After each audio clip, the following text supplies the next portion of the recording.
இந்த வட்டம் கிறிஸ்மஸ்க்கு எதுவுமே நாங்கள் செய்யலை, கடையிலையும் எதுவுமே வாங்கலை. இல்லைன்னா கேக்குனாலும் வாங்குவோம். இந்த வட்டம் அதுவும் கூட வாங்கலை. ஏன்னா பாப்பா லீவ் விட்டோடனே பார்த்தீங்கன்னா அன்றைக்கி மத்தியானமே அவள் சித்தி வீட்டுக்கு போயிட்டா. சரி அவள் இல்லாமல் என்னத்தை வாங்குறது அப்படின்னு சொல்லிட்டு அடுத்த வட்டம் பார்த்துக்குருவோம் அப்படின்னு சொல்லிட்டு நாங்கள் எதுவுமே இன்றைக்கி செய்யலை. சரி வெள்ளை சுண்டல் இருந்தது, அதை போட்டு புளிக்குழம்பு அப்படின்ட்டு புளிக்குழம்பு வச்சு பீன்ஸ் கேரட் போட்டு பொரியல் பண்ணி சாப்பிட்டாச்சு. நான் என்னுடைய வேலையை பார்த்துட்டு இறங்கும்போது பார்த்தீங்கன்னா மணி 6 மணி ஆயிடுச்சு.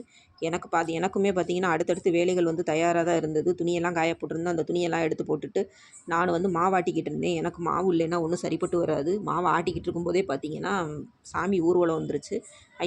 ஐயப்பன் சாமி ஊர்வலமாக வந்தார். சரி நம்ம சாமியை போய் கும்பிட்டுட்டு வருவோம் அப்படின்னு சொல்லிட்டு நானும் வேகமாக இறங்கி போகிறதுக்குள்ளே பார்த்தீங்கன்னா வீடை கிராஸ் பண்ணி சாமி பக்கத்து தெருவுக்கே போயிட்டார்.